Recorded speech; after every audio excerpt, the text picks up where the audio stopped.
আমি আজাদ। তুমি এত রাতে এখানে কি করো? বাইরে আহো, তুমি না আমগো গ্রামের সৌন্দর্য দেখতে চাইছিলা?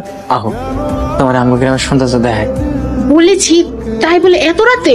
আরে এই জিনিস তো দিনের বেলায় দেখা যায় না, রাইতে ছাড়া। তুমি আহো তো। আচ্ছা, তুমি কি আমার উপরে ভরসা করো না? তা আছে। তাইলে বাইরে আহো। আচ্ছা ঠিক আছে, আসছি। চল চল। তুমি আমাকে বাগানে নিয়ে আসছো? ছি, এই তোমার সুন্দর দৃশ্য। আরে একটু অপেক্ষা করো না, একটু পরে দেখতে পাবো। ওই দেখো। আল্লাহ, কি সুন্দর জোনাক পোকা। তুমি আমাকে আসলে খুব সুন্দর একটা জায়গায় নিয়ে এসেছো। এই, তুমি আমার দিকে এরকম হাঁ করে তাকিয়ে আছো কেন? আকাশের চাঁদ, নিচের জোনাকি পোকা, তার থেকে বেশি সুন্দর তুমি। এর লাগে তোমার দিকে চাই আছি। তার মানে কি তুমি আমার প্রেমে পড়ছো? প্রেম কি জিনিস এইটাই তুমি জানি না? না, নিশ্চয়ই তুমি আমার প্রেমে পড়ছো, এই জন্য এরকম ভাবে তাকিয়ে থাকো। জানি না। জানো, আমি না এত সুন্দর জায়গায় এত সুন্দর সময় আগে কারোর সাথে সময় কাটাইনি। কেন ভালো লাগতেছে না? খুব ভালো লাগতেছে। তার মানে তুমি কি আমার প্রেমে পড়ছো? জানি না। তোমরা জমিদার, আমরা চাকর। তুমি হইলে আকাশের চাঁদ, আমি হইলাম বামুন। বামুন হইয়া চাঁদের পানে হাত বাড়াইতে নাই, তাই তোমার আমার প্রেম সাজে না। দূর, এসব কথা এখন বাদ দাও। চলো আমরা এই সুন্দর সময়টা উপভোগ করি। ওই তো ঘটনাটা ঘটে গেছে। কি ঘটনা ঘটছে? আরে জমিদারের নাতনি এক বেড়াইতে পিরিত করে বেড়াইতেছে। কি কস? বাবা, আমি নিজে চোখে দেখিস। জমিদারে তো ঘটনাটা কইতেই তাড়াতাড়ি চল মামা। আপনার নাতনি এক বেড়াইতে পিরিত করে বেড়াইতেছে। কি উল্টো পাল্টা কথা বলছো? আর নিজের চোখে দেখেছে। একটা পোলা লগে আকাম কুকাম করতাস। আমি দেখে আসি ছায়া ওর ঘরে আছে কিনা। বাবা, আমি কইছিলাম না আমার পোলার মা কোন একটা খবর নিয়েছে। ছায়া ওর রুমে ঘুমাচ্ছে। তবা তবা, হারামজাদা, স্বপ্নে আবিজাবি জিনিস দেখা তুই মামার কাছে আমার অপমান করেলি।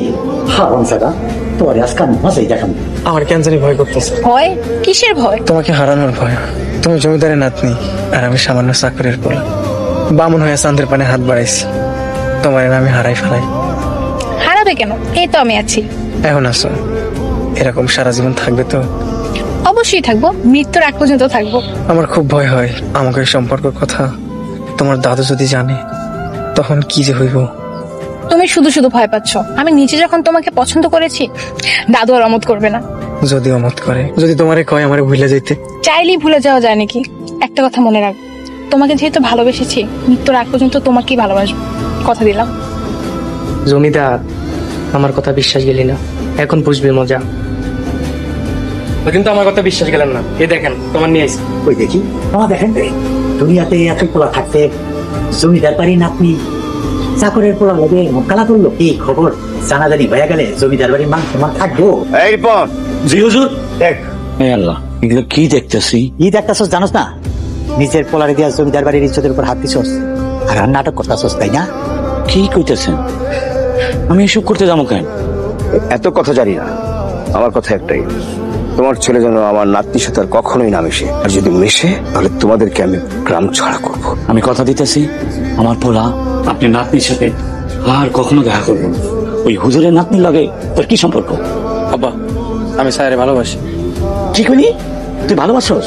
তুই একবার নিজের দিকে চায় দেখছস? তুই হলো একটা চাকরের পোলা, আর ওরা হইলো আমগো মালিক। আব্বা, আমি এত কিছু বুঝি না। আমি স্যারে ভালোবাসি, আমি স্যারে ছাড়া বাসুম না। বাজান রে, তুই এই ভালোবাসার কথা ভুলে যা। তোর লগে একটা লাল টুকটুকে মায়ের লাগে আমি বিয়ে দিন। আব্বা, আমার কোনো লাল টুকটুকে বউ লাগবে না। আমি স্যারে ভালোবাসি, আর যদি বিয়াই করতে হয় আমি স্যারে বিয়া করব। আসলে দাদু, আমি তোমাকে একটা কথা বলি নাই, আমি আজাদকে ভালোবাসি। তোর নিজের পরিচয় ভুলে গেছিস? না দাদু, আমি ভুলিনি, আমি জেনে শুনে আজাদকে ভালোবেসেছি। বললি তুই? তোর কি মাথা ঠিক আছে? হ্যাঁ দাদু, আমার মাথা ঠিক আছে, আমি আজাদকে ছাড়া বাঁচবো না। এতদিন তুই আমার ভালো রূপটি দেখেছিস, এখন থেকে খারাপ রূপটি দেখবি। কি করবে দাদু? তুমি আমাকে মেরে ফেলবে, তারপর বলবো আমি আজাদকে ভালোবাসি। এখানে যে কদিন থাকবো তোকে ঘরে বন্দি করে রাখবো। দাদু ভাই, আমি তোমার পায়ে পড়ি, আমাদের আলাদা করে দিও না। ও তোর ঘরে নিয়ে যে তালা বন্ধ করে দাও।